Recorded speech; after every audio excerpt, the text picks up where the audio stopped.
Hello and welcome. Pre UK PCS 2024 का ख़त्म हो चुका है और अब लोगों के दिमाग में सवाल होगा क्या। मुझे बहुत सारे लोगों ने अपने अपने मार्क्स बताए।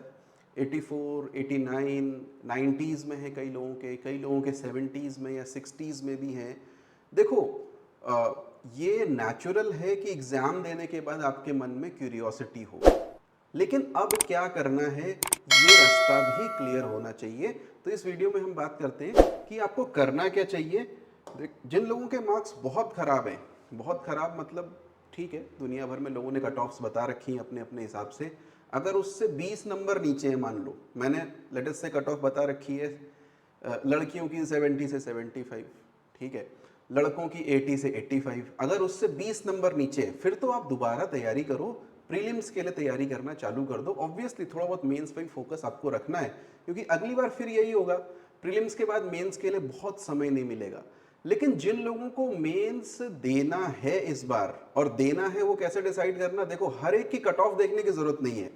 बहुत सारे वीडियोस आएंगे, कोई कोई 105 कट ऑफ बता रहा है, मैं गारंटी दे सकता हूँ 100 के 90 के पार भी नहीं जाने वाली, ठीक है, नीचे ही जाएगी। सो आपको उनको बहुत ज़्यादा देखना नहीं है। शुरुआत में क्यूरियोसिटी होती है, कल आपने देखा होगा, हो सकता है आज भी आप देख लो, लेकिन एक निर्णय कर लो कि हाँ भाई मुझे मेंस देना है। इस साल नहीं देना तो शायद अगली बार देना होगा, और उसके लिए अपने मन को तैयारी में लगाने की आपको कोशिश करनी चाहिए। तो सबसे पहले तो हर कट ऑफ वीडियो और हर डिस्कशन देखने की ज़रूरत नहीं है, इसका कोई लाभ नहीं है। आपको आत्मतुष्टि मिलेगी, उसका एक्चुअल कट ऑफ पे कोई असर होने वाला नहीं है। यूट्यूब पे तो हम लोग बनाएंगे ही बनाएंगे, सब लोग बनाएंगे, क्यों, उनको व्यूज़ चाहिए, रीच चाहिए, but that is a different objective. मेरा या किसी और जो यूट्यूब पे पढ़ा रहे हैं उनका ऑब्जेक्टिव कुछ और हो सकता है, और आपके ऑब्जेक्टिव से वो कॉन्फ्लिक्ट कर सकता है। तो आपका ऑब्जेक्टिव क्या है, पढ़ाई करना, तो पढ़ाई पर अब ध्यान देने का समय है।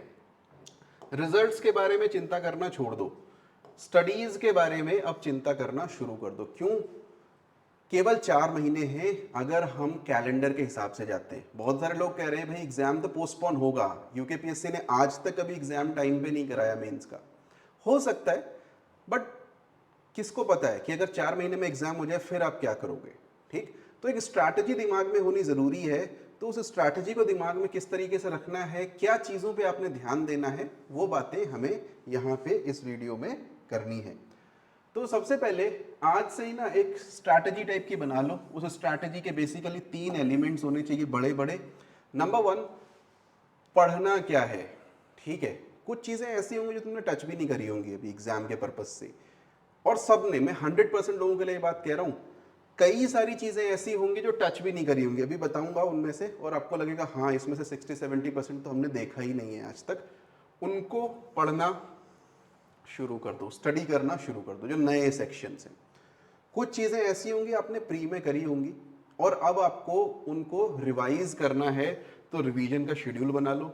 कौन सी चीज़ों की बात कर रहा हूँ मैं, लेट अस से हिस्ट्री है, ज्योग्राफी है, ठीक है, पॉलिटी है, ये सब पढ़ा होता है, लेकिन इसको दोबारा किस तरीके से करना है, रिवीजन किस तरीके से करना है, उसका एक शेड्यूल होना चाहिए। टेस्ट सीरीज और आंसर राइटिंग, यानी लिखने की प्रैक्टिस। अभी तक तो गोला भरना था, अब लिखना जो थोड़ा सा कठिन होता है, उसके लिए आपको अपने थॉट्स को अरेंज करना पड़ता है। तो उसके ये तीनों ही चीज़ें आपकी स्ट्रैटेजी का, आपके शेड्यूल का, अगर आप मेंस की तैयारी कर रहे हो तो उसका पार्ट होना चाहिए। तो क्या क्या करेंगे हम यहाँ पे वो देखते हैं, क्या क्या किस तरीके से आपको करना चाहिए। पहली चीज़ ले लेते हैं, स्टार्ट कहाँ से करना है, कौन सी चीज़ पढ़नी है। देखो वो पोर्शन मत पढ़ो जो तुमने पहले ही पढ़ रखे हैं। हिस्ट्री, ज्योग्राफी, पॉलिटी या इससे रिलेटेड जो पोर्शन पहले पढ़ रखे हैं मत पढ़ोगा, मतलब उनको रिवाइज करो, उनको शुरुआत से दोबारा किताब लेके बैठने की जरूरत नहीं होगी इतनी। ठीक है, वो कैसे रिवाइज करना है अभी उसकी थोड़ी देर में आते हैं। जो पोर्शन नहीं पढ़े हुए हैं, जैसे एथिक्स का पूरा पोर्शन होता है जो पेपर 4 है, नहीं पढ़ा होता है, बहुत लोगों ने पढ़ा भी होता है तो उन्हें ये नहीं पता इसका आंसर कैसे करना है, इसकी तैयारी शुरू कर दो। पेपर 5 और 6 जो उत्तराखंड का है, अब आपको मटेरियल की कमी लग रही होगी, लेकिन कुछ दिनों में, आई थिंक 1 वीक और सो, मैक्सिमम 2 वीक्स में हमारी बुक आ जाएगी जिसमें हमने टॉपिक बाय टॉपिक इसको किया हुआ है, तो वो आप कर सकते हैं। सोशियोलॉजी फर्स्ट पार्ट में, जो फर्स्ट पेपर है ना, उसमें सोसाइटी का बहुत बड़ा सेक्शन है, जनरली लोगों ने नहीं किया हुआ होता है क्योंकि प्री में आता नहीं है। आपको करना होगा। आप यूपी में देखोगे तो काफ़ी क्वेश्चन आते हैं, यूपीएससी में देखोगे तो काफ़ी क्वेश्चन आते हैं। वही पैटर्न आप सोच सकते हो कि उत्तराखंड में भी लगभग फॉलो किया जाएगा। वैसे ही साइंस एंड टेक्नोलॉजी प्री देख करके तो खैर लगा होगा कि साइंस एंड टेक कुछ भारी चीज़ है। वैसा साइंस एंड टेक मेंस में तो नहीं आता, लेकिन फिर भी आता तो आता ही है, ठीक है। इसके अलावा फर्स्ट पेपर में ही let us say there are topics like world history, post independence history, जो कम पढ़ते हैं हम लोग, प्री के लिए नहीं पढ़ते हैं, लेकिन मेंस के लिए पढ़ना पड़ेगा, वहां से क्वेश्चंस आ जाते हैं। वैसे ही इंटरनेशनल रिलेशंस थोड़ा सा डिटेल में, internal security, disaster management, governance, ये सारी चीजें मेंस के लिए बड़ी इंपॉर्टेंट है और इसके लिए आपको अभी से तैयारी करनी शुरू कर देनी चाहिए। जनरली ये जो चीजें होती ना, ये हम प्री में नहीं पढ़ते हैं, दैट इज वाई इसमें हमारा हाथ थोड़ा सा हल्का होता है, तो इसको बेटर करना है, यहां से आपको शुरू करनी है अपनी तैयारी। अब इसके अलावा रिवाइज क्या करना है, देखो वीकली रिवीजन करो। सबसे पहले तो ना एक अपना शेड्यूल बना लो पढ़ने का, दूसरा शेड्यूल बना लो कि ये मेरे को रिवाइज करना है, क्या क्या चीजें रिवाइज करनी है, और उसमें भी रिवीजन कैसे करना है, राइटिंग के थ्रू करना है। पढ़ लो एक बार ठीक है, लेकिन मैं आपको सजेस्ट करूंगा सबसे पहले तो उत्तराखंड के पुराने पेपर उठाना, 2012 के, 16 के, 21 के जो भी थे। इसके अलावा यूपी के पुराने पेपर उठा लेना और उनको ना लगाना शुरू कर दो। टॉपिक वाइज अगर देखोगे, वहां से आप एक बार पेपर लगाना शुरू करोगे, आपको समझ में आएगा कि हाँ मेरा जो टॉपिक है ना वो रिवाइज भी हो रहा है। हम लोग आंसर राइटिंग में भी यही करने की कोशिश करते हैं, क्वेश्चन दे देते हैं आपको टॉपिक वाइज और वो आपको रिवाइज करने होते हैं। So this is very important कि जो पीवाईक्यूज हैं वो आप करो, क्योंकि जो स्टैटिक पोर्शन है, हिस्ट्री, पॉलिटी, ज्योग्राफी, आईआर या इनफैक्ट इकोनॉमी वगैरह, वहां पर पीवाईक्यूज बहुत बड़ी संख्या में दोबारा पूछ लिए जाते हैं, तो वो आपको वैसे करना है।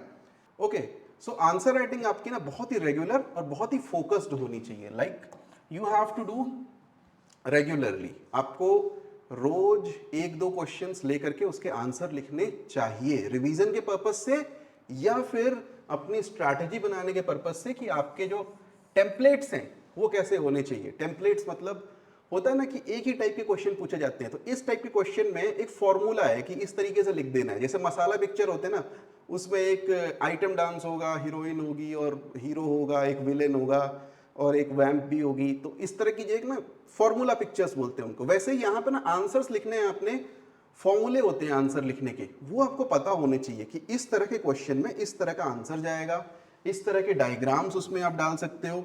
ये सारी चीजें अगर आपको क्लैरिटी कैसे आएगी, जब तक आप लिखोगे नहीं, वर्ड लिमिट में आप तब तक नहीं कर पाओगे, ठीक है।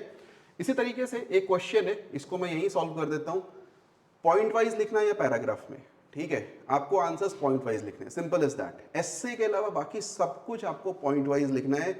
इट इज वेरी इंपॉर्टेंट, क्योंकि टीचर भी ना आपके पॉइंट पढ़ेगा, रीडेबिलिटी होगी तो आपको अच्छे मार्क्स देगा। तो इतनी बातों के साथ ये वीडियो मैं समाप्त करता हूं। होपफुली आपकी मेंस की तैयारी अच्छी जाएगी।